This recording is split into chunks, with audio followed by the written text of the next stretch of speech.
मसीह यीशु के अजीम बाबरकत और फ़तमंद नाम में आप सबकी सलामती हो। अजीज़ों, एक मरतबा फिर आपको मसीही नुक्ता नज़र के न्यू एपिसोड में वेलकम और खुशामदीद कहते हैं। हमेशा की तरह आज भी एक बहुत अहम मौजू हम आपकी खिदमत में लेकर आए हैं, जो है गैर अक़वाम में शादियाँ। अमूमन बहुत सारे लोग या तो इस टॉपिक पर बात नहीं करना चाहते या किसी भी किस्म की हेजिटेशन फील करते हैं, लेकिन हम खुदावंद के नहायत मशकूर हैं कि जिन्होंने हमें ये जज्बा इनायत किया कि हम अपनी कौम के लड़के और लड़कियों के लिए, अपनी कौम के बेटे और बेटियों के लिए एक अच्छी नसीहत का बायस ठहरें।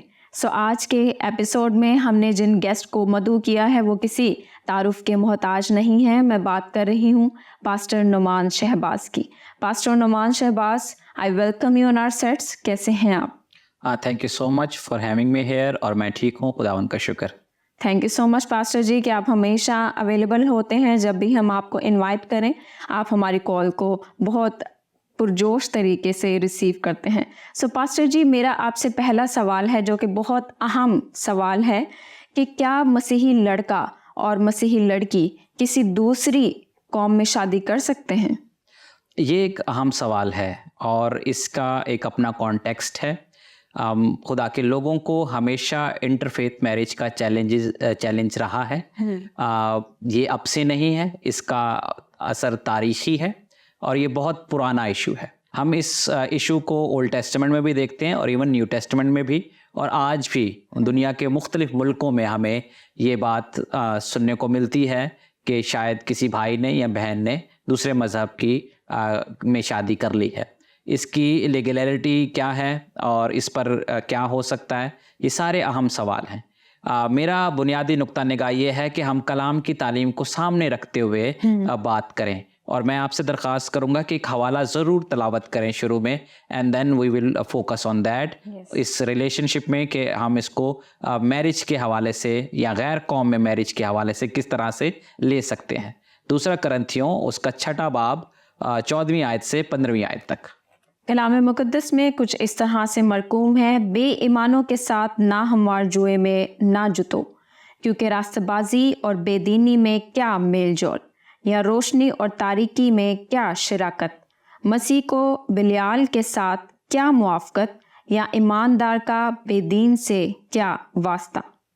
जी, तो बहुत से मसीही डिनोमिनेशंस जो है, मसीही मकतबा फ़िक्र इस हवाले को बुनियाद बनाकर इस बात की तालीम देते हैं कि हमें गैर अक़वाम में शादी हरगिज़ नहीं करनी चाहिए, ना मसीही लड़के को ना मसीही लड़की को, क्योंकि इसका मेल नहीं है, क्योंकि वो ईमानदार नहीं है। ये एक ना हमवार जुआ है, और आप समझते हैं कि जब किसी ना हमवार जुए में जोता जाता है किसी जानवर को, बैल को, तो वो बैलेंस नहीं रहते। It is not going to be a balance life. ठीक है, हमारा मसीही ईमान ये है कि हमें हमेशा ईमानदारों में ब्याह और शादी करनी चाहिए। ये इशू पुराने अहदनामे में भी उठा, और अगर आप इस्तिस्ना की किताब उसका 7वां बाब और उसकी 3री आयत का मुताला करें तो इस ज़मन में हमारी और रहनुमाई होती है। प्लीज़ इसको तलावत कीजिए। इस्तिस्ना की किताब उसका 7वां बाब उसकी 3री आयत में यूँ मरकूम है, तो उनसे ब्याह शादी भी ना करना, ना उनके बेटों को अपनी बेटियां देना, और ना अपने बेटों के लिए उनकी बेटियां लेना, क्योंकि वो तेरे बेटों को मेरी पैरवी से बरगश्ता कर देंगे ताकि वो और माबूदों की इबादत करें। यूँ खुदावन का गज़ब तुम पर भड़केगा और वो तुझको जल्द हलाक कर देगा। आमीन। ये टेक्स्ट जो है जो हमने तलावत किया, इसका एक अपना कॉन्टेक्स्ट है। खुदावंद इसराइल को गुलामी के घर से लाया है। खुदा ने इसराइल को एक शनाख्त बख्शी है। खुदा इसराइल को कौमों के लिए रोशनी के तौर पर इस्तेमाल करना चाहता है। खुदा चाहता है कि इसराइल गैर माबूदों को छोड़ के सिर्फ और सिर्फ खुदावंद अपने यहोवा खुदा की इबादत करे। That is the fundamental requirement. मिस्र से जब गुलामी के घर से छूटे तो खुदा ने मूसा से कहा कि तू फराउन को कह कि मेरे लोगों को जाने दे। वाई? क्योंकि वो मेरी इबादत करें वहां जाकर।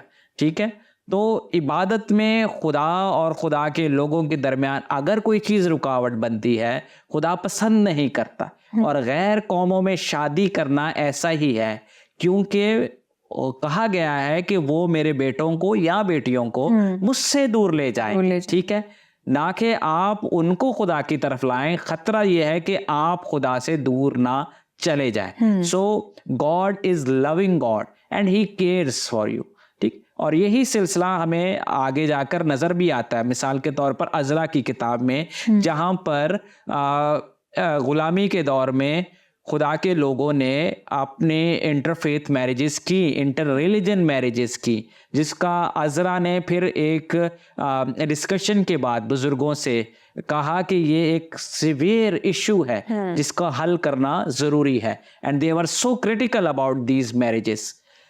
आज भी जिन मुल्कों में मसीही मिनॉरिटी में रहते हैं, दूसरे फेथ डोमिनेट करते हैं, और वहाँ पर इंटरफेथ मैरिजेस हमें होती हुई दिखाई देती है, नज़र आती, लेकिन बाइबल की तालीम बहुत वाज़े है और चर्च हमेशा इंटरफेथ मैरिज को डिस्करेज करता है।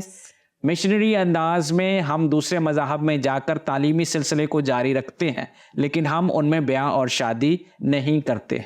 तो इस सवाल का जवाब कि क्या मसीही बेटे को या बेटी को गैर कौमों में शादी करनी चाहिए, हरगिज़ नहीं। ना कलाम, ना चर्च, ना बाइबल की तालीम, कोई भी इसकी इजाज़त नहीं देता, बल्कि हमें हम ईमान में शादी करनी चाहिए, जिसकी आइडियल एग्जाम्पल जो हमें नज़र आती है on the pages of the Holi scripture, वो अब्राहम की है। जब उसने अपने खादिम एलिएज़र को भेजा कि वो इसहाक के लिए दुल्हन ढूंढ के ला, तो उसने कहा कि तू जाकर मेरे नातेदारों में, हम मेरे ईमान के लोगों में जाकर इस मेरे बेटे के लिए दुल्हन ढूंढ के ला। और वो ऑल द वे जर्नी करता हुआ गया और उसके लिए दुल्हन ढूंढ के लाया। वहाँ पर मौजूद कौमों में उसने ब्याह नहीं किया है। लिहाजा बाइबल हमें तालीम बहुत वाज़े है और वो हमें ये इनकरेज करती है, बल्कि हुक्म देती है कि हम गैर अक़वाम में या गैर मज़ाहब में शादी ना करें। बिल्कुल, बाइबल इस बात की बड़ी स्ट्रांगली कंडेमनेशन करती है। सो पास्टर जी, एक और सवाल मैं आपसे पूछना चाहूँगी कि अगर कोई लड़का किसी लड़की को पसंद करता हो जो गैर कौम का हो, या गैर कौम की लड़की हमारे क्रिश्चियन लड़के को पसंद करती हो, तो उनके पास एक बहुत स्ट्रॉन्ग जुमला होता है जो ये है कि हम भी अहले किताब हैं और आप भी अहले किताब हैं, लिहाजा हम में शादी जायज़ है। सो आप ज़रा इस बात की वजाहत कीजिए कि इस बात में कितनी सदाकत है और क्या ये रिश्ता जायज़ हो सकता है? ये अहम सवाल है और अहले किताब की थोड़ी सी तशरीह होनी चाहिए कि अहले किताब असल में होता क्या, what is the definition of अहले किताब।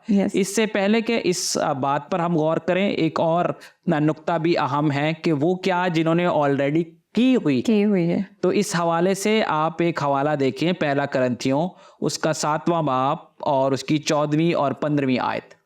कलाम मुक़द्दस में इस तरह से मरकूम है, क्योंकि जो शोहर बाईमान नहीं वो बीवी के सबब से पाक ठहरता है, और जो बीवी बाईमान नहीं वो मसीही शोहर के बाइस पाक ठहरती है। वरना तुम्हारे फर्जंद नापाक होते मगर अब पाक हैं, लेकिन मर्द जो बाईमान ना हो अगर वो जुदा हो तो जुदा होने दो। ऐसी हालत में कोई भाई या बहन पाबंद नहीं, और खुदा ने हमको मेल मिलाप के लिए बुलाया है। Now, this is the important text, और अक्सर लोग जिन्होंने गैर अक़वाम में शादियां की होती हैं वो इसको रेफरेंस बनाकर दलील देते हैं कि हमें गैर अक़वाम में शादी कर लेनी चाहिए। करंथियों के ख़त का एक अपना कॉन्टेक्स्ट है। उस ज़माने में मसीहत फैल रही थी और मसीहत के फोल्ड में जो लोग नए नए आए थे उसमें बाज़ दफ़ा होता ये था कि बीवी खुदा को कबूल कर लेती थी, खुदा यीशु मसीह को शख्सी निजात दहिंदा, चर्च में शामिल हो जाती थी, और शौहर अभी तक कबूल नहीं किया होता था, या शौहर ने कबूल कर लिया होता था और बीवी ने कबूल नहीं किया होता था। उस सिचुएशन में पौलुस रसूल ये तालीम दे रहे हैं कि अगर बीवी खुदावंद को कबूल कर चुकी है और कलीसिया का हिस्सा है, तो वो इस बात का रास्ता बन सकती है कि उसका शौहर उसके वसीले से खुदा तक पहुंचे। बुनियादी बात यह है कि इसमें भी बीवी को अपना मजहब छोड़ने की तलकीन नहीं की गई, ना ही शौहर को अपना मजहब छोड़ने की तलकीन की गई है, बल्कि है ये कि the woman should uphold the Christian faith, Yes. और शौहर को क्रिश्चियन फेथ को अपहोल्ड करना है, उसको एवेंजेलिकल रहना है, उसको अपने मज़हब की बिशारत देनी है क्रिश्चियनिटी, और कोशिश करनी है कि दुआ और तालीम के वसीले से उस शख्स की शख्सियत की खुदावन तक पहुंचाई हो सके, वो खुदावन तक आ सके और निजात पा सके। जो फंडामेंटल प्रिंसिपल ये है कि इसमें किसी एक नुक्ता निगाह को एम्फेसिस नहीं किया जा रहा, बल्कि खुदा की ज़ात को एम्फेसिस किया जा रहा है कि you have to bring people to God with your marriage. इसलिए मैं ये समझता हूँ, और कलीसिया हमेशा से ये समझती है, कि मैरिज एक बहुत अहम रिलेशनशिप है। ये एक कोवेनेंटल रिलेशनशिप है, आप यूं कह लें, एक पाक रिलेशनशिप है, बहुत ही सुपीरियर रिलेशनशिप, जिसके वसीले से आप खोई हुई जानों को बचा भी सकते हैं। बट हमें कोई ऐसा इंडिकेशन नहीं मिलता कि आप अपनी सेल्फिशनेस की वजह से या किसी लालच की वजह से, जैसे कि आजकल दुनिया में आपको नजर आता है कि जिन ममालिक में मसीही थोड़े से गरीब होते हैं, तो जो लोग, लड़का या लड़की ज्यादा तालीम हासिल कर लेते हैं या थोड़े साहिब हैसियत होते, तो वो अपने मजहब के लोगों को डिग्रेड करना की कोशिश करते हैं और उसमें शादी नहीं करते, और गैर मजहब में शादी करते हैं, क्योंकि वहां उनका स्टेटस मिल नहीं रहा होता, और मे भी शायद किसी लालच की वजह से गैर मजहब में शादी कर लेते, या किसी सही डायरेक्शन की ना होने की वजह से शादी कर लेते। मसीहत ऐसी हर किस्म के रिश्ते को डिस्करेज करती है, और तालीम, मसीही तालीम भी डिस्करेज करती है। That is because of your own लालच, आप ऐसा करते हैं, लेकिन खुदा का कलाम इसके लिए इनकरेज नहीं करता। जहां तक अहले किताब होने की बात है, तो आप देखें कि जिन ममालिक में इस्लाम डोमिनेट करता है, इस्लाम ताकत की बुनियाद पर बहुत सी चीज़ें करता है। वो अपने मामलात को हल करने के लिए या अपने मजहब को प्रिवेल करने के लिए बहुत सी चीज़ें और उनको री इंटरप्रेट भी करता है। मसीहत फंडामेंटली बिलीव करती है कि ये खुदा का कलाम वाहिद खुदा का कलाम है। दैट इज वाहिद खुदा का कलाम जो अथॉरिटेटिव है, जो इनहेरेंट यानी लाखता है। Yes. और इसकी मौजूदगी में there is no word of God. ठीक है, so there is no concept of अहले किताब in Christianity. Well, in having said that, in Islam they believe that कि ये जो किताबें हैं ये खुदा की तरफ से हैं, but they have their Quran that is superior. ठीक है, और वो उसको इसके साथ एक तरह से मिलाते हैं, बट वी बिलीव दैट कि हम इसी कलाम खुदा को सुपीरियर मानते हैं और हम इसी को ऑथेंटिक मानते हैं, और हमने इसकी हजूरी में चलना और इसकी तालीम को सबमिट करना है। इसकी तालीम यह है कि वो हमें नाहमवार जुए में जुतने से मना करते हैं। हमारे भाइयों को, बेटियों को जो इमर्जिंग है, जो यंग है, घर में माँ बाप के लिए, संडे स्कूल की टीचर के लिए, चर्च के पादरी के लिए और कम्युनिटी के लिए ज़रूरी है कि वो उनकी ग्रूमिंग करें, उनकी डेवलपमेंट करें, क्योंकि दूसरे मज़हब का जब ऑन स्लॉट होता है और वहाँ पर आपको पता है पैसा ज़्यादा है, वहाँ पर और भी बहुत सी चीज़ें अच्छी या बेहतर हो सकती हैं, तो उसकी कह लें कि इन्फ्लुएंस में आकर बहुत से फैसले किए जाते हैं। थियोलॉजिकली, बिब्लिकली वो आपके जहन को, आपके दिल को शादमानी बख्शने के लिए ये कहते हैं कि जी हम अहले किताब हैं and we can marry. Church अगर आप कह लें कि ट्रेडिशनली ऐसी मैरिज को अपहोल्ड नहीं करता है। मैरिज चर्च की तालीम के मुताबिक हम ईमान में होनी चाहिए, तभी वो मैरिज वैलिड होती है। अगर वो मैरिज हम ईमान में नहीं की गई तो वो शादी वैलिड मसीही ईमान के मुताबिक और चर्च की तालीम के मुताबिक नहीं रहती है। लिहाजा हमारे भाइयों को, बेटियों को इस चीज़ के बारे में बहुत केयरफुल रहने की ज़रूरत है, और अहले किताब का जो डेफिनेशन है उसको भी समझने की ज़रूरत है कि वी बिलीव कि ये वाहिद खुदा का कलाम है जो बाइबल है। और अगर हम दूसरे स्क्रिप्ट्स जो हैं, दूसरे मज़ाहब की कुतब हैं, बेशक हम उनकी इज़्ज़त करते हैं, बेशक हम उनको रिस्पेक्ट देते हैं, लेकिन हम उस तौर से नहीं मानते जिस तरह से हमें बाइबल की तालीम को मानना है। बिल्कुल, आपने दुरुस्त फरमाया कि हम उस तौर से नहीं मानते जिस तौर से हम खुदावंद के इस ज़िंदा और पाक कलाम को मानते हैं। एक और बहुत अहम और ज़रूरी सवाल मैं आपसे पूछना चाहूँगी, और ये हकीकत पर मबनी सवाल है कि अगर कोई लड़का या लड़की एक दूसरे के साथ शादी करना चाहते हैं, यानी कि लड़का मसीही हो, लड़की गैर कौम से हो, या लड़की गैर कौम से हो, लड़का मसीही हो, तो अमूमन इस बात को कहा जाता है, उनके दरमियान एक कमिटमेंट हो जाती है, या समझ लें कि एक एग्रीमेंट हो जाता है कि ठीक है, मैं अपने मज़हब को फॉलो करूँगा, आप अपने मज़हब को फॉलो करें, ना मैं आपके ऊपर किसी भी किस्म का दबाव डालूँगा, ना आप मेरे ऊपर किसी भी किस्म का दबाव डालिएगा। तो ज़रा आप वजाहत करें कि क्या अगर कोई लड़का या लड़की किसी गैर मज़हब में जाकर जब शादी करती है या शादी करता है, तो वो मसीहियत में कायम रह सकता है? ये एक आम सवाल है और इसका ताल्लुक हमारी क्रिश्चियन आइडेंटिटी से है, शनाख्त से है। खुदा ने हमें एक बहुत ही काबिल फ़ख्र आइडेंटिटी बख्शी है, जिसका ताल्लुक मसीहा की सलीबी मौत, उसके जी उठने से, उसकी कफ़ारा बख्श मौत की वजह से हमारा खोया हुआ रिश्ता खुदा के साथ उस्तवार हुआ है। और अब किसी दुनियावी ताल्लुक की वजह से हमें, हमारी कम्युनिटी को, हमारे भाइयों बेटियों को अपनी शनाख्त को खोने की ज़रूरत नहीं है। यहाँ पर 2-3 मसाइल बहुत अहम हैं। एक सवाल कि क्यों हमारी बहनें या भाई गैर अक़वाम में इन्फ्लुएंस होते हैं या अट्रैक्ट होते हैं, उसकी वजह बहुत दफ़ा हमारे अपने वसाइल की कमी है और हमें ये मानना पड़ेगा। हम हर चीज़ को स्पिरिचुअलाइज करते हैं और हर चीज़ को हम समझते हैं कि हम स्पिरिचुअल वे में हल करें, और खुदा के ऊपर भी छोड़ देते हैं कि जैसे खुदा की मर्जी, या शायद खुदा चाहता है कि इस तरह से हो। यस, ये थर्ड वर्ल्ड कंट्रीज में ये बहुत ज़्यादा है कि हर चीज़ खुदा पर छोड़ी जाए या हर चीज़ को स्पिरिचुअल मानी दिया जाए। लेकिन बहुत सी चीज़ें ग्राउंड रियलिटीज़ भी हैं, वो हकीकत भी है। और हकीकत ये है कि थर्ड वर्ल्ड कंट्रीज़ में मसीही लोगों ने अपने आप को डेवलप नहीं किया। चर्च ने शायद डेवलपमेंट में इन्वेस्टमेंट्स नहीं की है। हम एजुकेशन में बहुत पीछे हैं, हम वसाइल में बहुत पीछे हैं, और हम जब दूसरे मज़ाहब की तरक्की को देखते हैं तो हम फिर उसकी तरफ अट्रैक्ट होते हैं।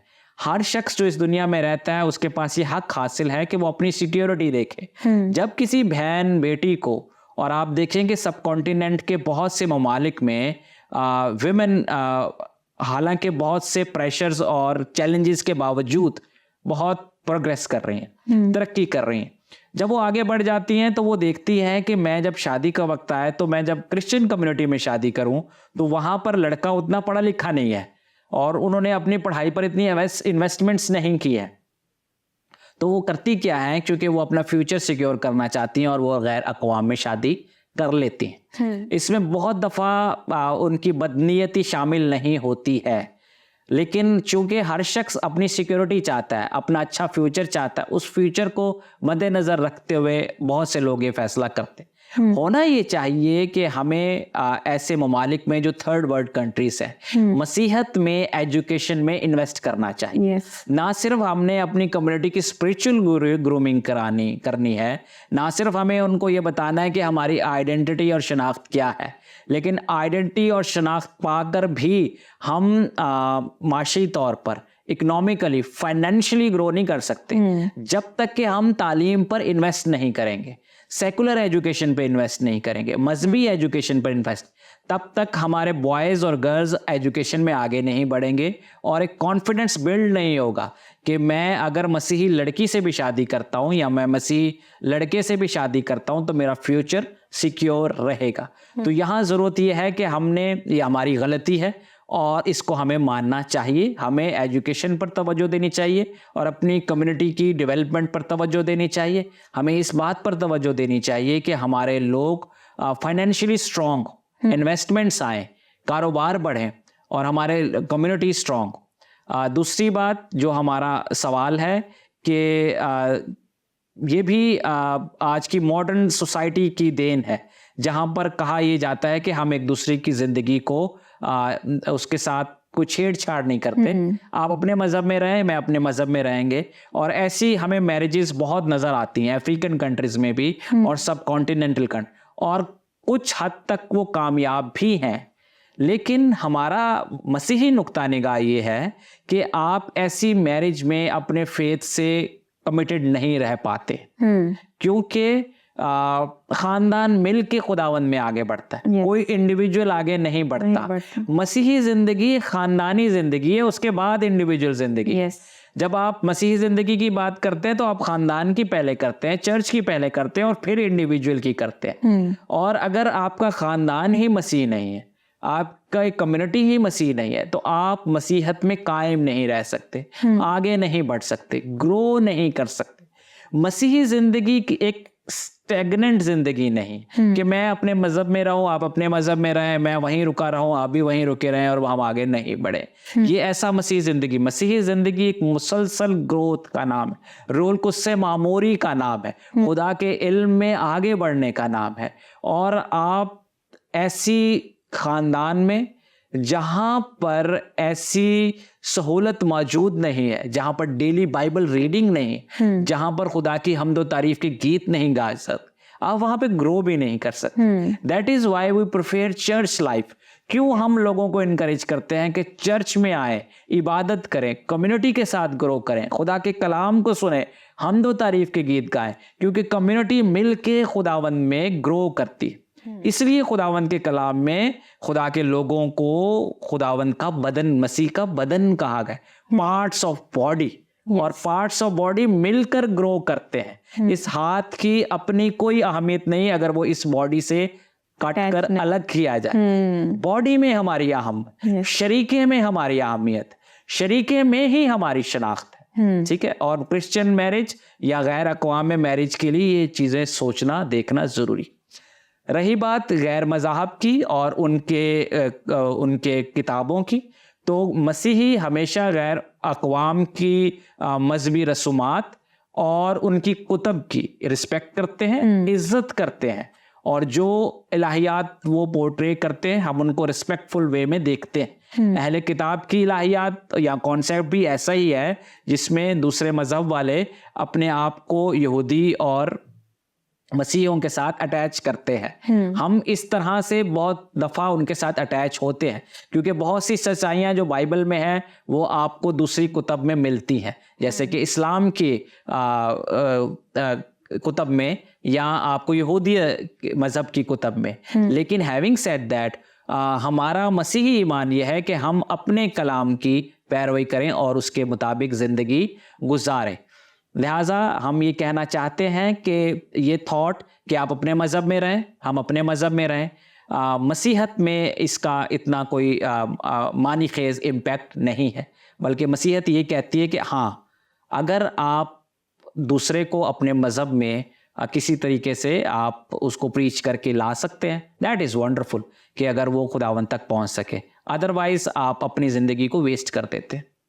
बहुत बाखूबी से आपने इन तमाम तर सवालात के जवाब दिए। सो मैं अब आपका पर्सपेक्टिव जानना चाहूँगी कि आप इस टॉपिक को लेकर क्या कहना चाहते हो, और हमारे तमाम तर देखने वाले नाजरीन को, स्पेशली यूथ को जो कि डिसीजन मेकिंग कर रहे हैं अबाउट मैरिज, उनको क्या एडवाइस करना चाहेंगे? पहली बात तो यह है कि मैं इस प्रोग्राम को अप्रिशिएट करना चाहता हूँ जिसने इस अहम नुक्ते पर बात की है, क्योंकि बहुत दफ़ा कलीसिया में इस नुक्ते पर बात नहीं होती। ये एक बहुत ही डिप्रेसिंग इशू है जो क्रिश्चियनिटी को at core third world countries में डैमेज कर रहा है, जो है इंटरफेथ मैरिज, जहाँ पर हमारे लड़के या लड़कियाँ दूसरे मज़हब में शादी करते हैं और अपने मज़हब को और अपनी आइडेंटिटी को भूल जाते हैं। इससे चर्च वीक होता है और बिशारत के काम को भी नुकसान पहुँचता है। हमें इस पर काम करना चाहिए, तालीम देनी चाहिए, इन्वेस्टमेंट्स करने चाहिए, सेमिनार्स करवाने चाहिए, कम्युनिटी को डेवलप करना चाहिए। जो हकीकतें हैं वो सब हमारे सामने हैं। जब तक आप एज ए कम्युनिटी स्ट्रांग नहीं होते, दूसरी कम्युनिटीज हमेशा आपको डोमिनेट करेंगे और आपकी बहनें बेटियां इसी तरह मज़हब छोड़ कर दूसरे मज़हब के सर्कल में शामिल होंगे। हम अपनी यूथ को, ऐसी बहनों को जो इज़्दवाज में बनने को जा रहे हैं, ऐसे भाइयों को जो फ्यूचर में शादी करना चाहते हैं, ये एडवाइस करना चाहते हैं, ये बताना चाहते हैं कि केयरफुल रहें, खुदा के कलाम का मुताला करें। ये खुदा का कलाम is a living word of God. ये जिंदगियों को तब्दील करता है, ये बंद और गूदे में से गुजरता है। ये ऐसा कलाम नहीं है जो आपकी जिंदगी को इम्पैक्ट नहीं करता है। ठीक है, दुआ में वक्त गुजारें, कम्युनिटी फेलोशिप में रहें, बहुत दफ़ा आपकी ज़िंदगी में ऐसी कोई आजमाइश आती है, लेकिन चूंकि आप कम्युनिटी से एसोसिएटेड नहीं होते और आप दिल में ही उस कश्मकश में होते हैं, फाइट करते रहते हैं और आखिर हार मान के दूसरी कम्युनिटी में चले जाते हैं। अगर आपके फ्रेंड्स होते हैं, आपके अच्छे मसीह बहन भाई हैं, आप चर्च का हिस्सा हैं, आप ज़रूर अपना बर्डन किसी के साथ शेयर करते हैं और वो भाई या बहन ज़रूर अपने उस भाई या बहन को जो गैर अक़वाम में शादी करने जा रहा होता है, ऐसा कोई मसीही नहीं है जो उसको समझाए ना, उसको बताए ना, उसकी हेल्प ना करे। मसीही कम्युनिटी का हमेशा से ही ये एक उसकी करैक्टरिस्टिक रही है कि वो एक दूसरे की हेल्प करने वाली कम्युनिटी है। आप कलाम पढ़कर अपने आप को डेवलप करते हैं, आप दुआ के वसीले से स्ट्रांग होते जाते हैं, आप फेलोशिप में स्ट्रांग होते हैं। जब तक हम फेलोशिप में हैं हम स्ट्रांग हैं, कोई हमें ब्रेक नहीं कर सकता। लेकिन जब हम फेलोशिप से दूर हो जाते हैं तो फिर हमारा कोई मान ही नहीं रहता, हमारा कोई मकसद नहीं रहता, हम अपनी आइडेंटिटी खो देते हैं। लिहाजा मैं अपनी यूथ को उससे कहना चाहता हूँ कि दुआ किया करें, कलाम पढ़ा करें और सबसे बढ़कर चर्च की फेलोशिप में रहें, क्योंकि चर्च की फेलोशिप आपको बहुत सी बुरी बातों से बचाती है और खुदा उनकी तरफ लेकर जाती। Thank you so much pastor ji इन तमाम तर बातों के लिए और तमाम तर सवालात के बखूबी जवाबात देने के लिए। खुदावंद इसके इव्ज़ आपको बहुत बरकत दे और खुदावंद इसी तरह से आपको अपने जलाल के लिए खर्च और सर्व करता चला जाए। Thank you so much. So अजीज़ों, अगर हम बाइबल मुक़द्दस का बागौर मुताला करें तो हमें एक एग्ज़ाम्पल उसमें मिलती है जो कि समसून और डिलैला की है। डिलैला गैर कौम से थी और समसून जो कि खुदा से प्यार करने वाला था और खुदा ने उसको उसकी माँ के पेट ही से चुन लिया था और उसको अपना ज़ोर और अपनी कुव्वत से लबरेज किया हुआ था। लेकिन एक औरत की वजह से किस तरह से वो भटका और किस तरह से उसकी सारी ताकत जाती रही। सो अपने तमाम तर यंगस्टर्स को हम इस बात के लिए एनकरेज करना चाहेंगे कि वो जो फ्यूचर का बनाने वाला है, आप टेंशन नहीं लें अपने फ्यूचर की। अपने फ्यूचर को सिर्फ़ और सिर्फ खुदा के हाथ में छोड़ दें जो कि सब चीज़ों का खालिक और मालिक है। अगर आप जितनी भी अपने फ्यूचर को लेकर तगोदो करेंगे उसका कोई फ़ायदा नहीं है अगर अपनी आप जान ही को खो बैठेंगे। सो उम्मीद करते हैं कि आपने आज के इस मौजू से बहुत कुछ सीखा है। खुदावंद इसके इव्ज़ आप सबको बहुत बरकत दे। ज़रूर ये टॉपिक अपने तमाम तर दोस्तों के साथ भी शेयर कीजिएगा। हमें दीजिए इजाज़त, आपसे मुलाकात होगी नए एपिसोड में। God bless you all.